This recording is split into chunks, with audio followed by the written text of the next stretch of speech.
Bruiser, but most times I call him Frank. We were coming out of, like the song says, Jackson, Mississippi on a Saturday night. We were literally going down Highway 80. And back then, in the early 70s, Mississippi at night was a pretty scary place. So Frank and I were driving shoulder to shoulder.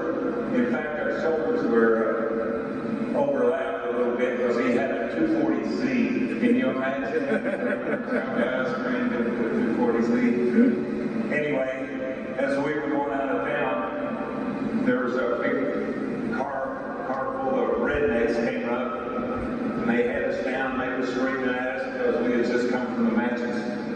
And back then, people were pissed off. They really took it serious. They didn't like us at all. So they were coming.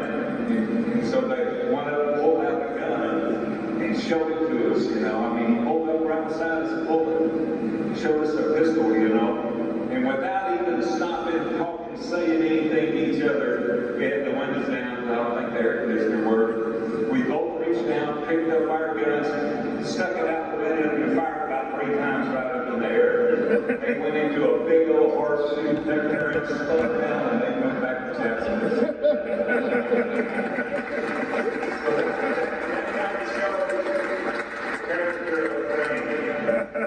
He was a unique guy, and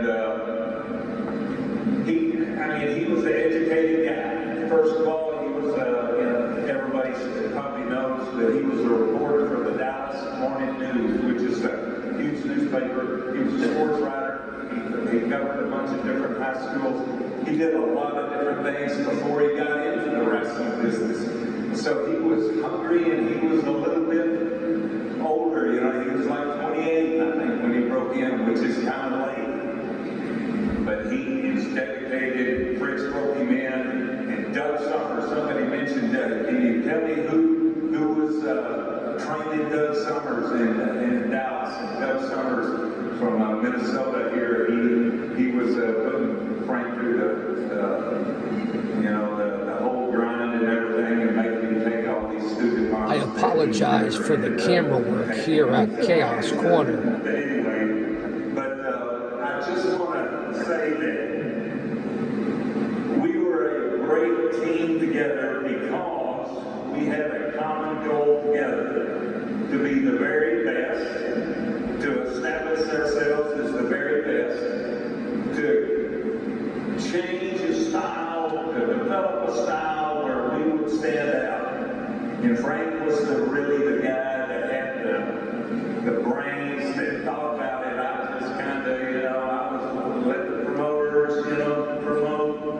I'd go out and I'd do the best I can in the ring, but Frank was constantly thinking about the business and thinking how he could do better, how he could make a match better, what we could do with Terry and Dory Funk to get them off their backs in Japan.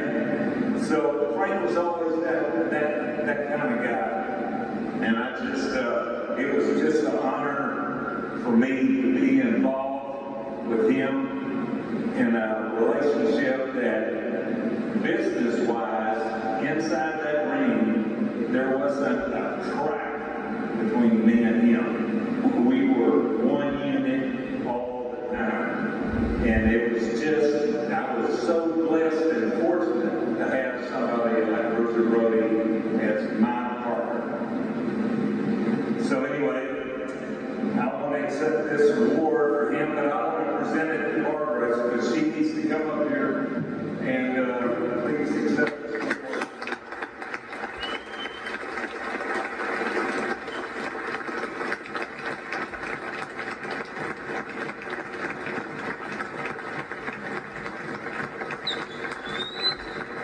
Can you hold the camera still for crying out loud? Here's the lady that made Bruiser Brody.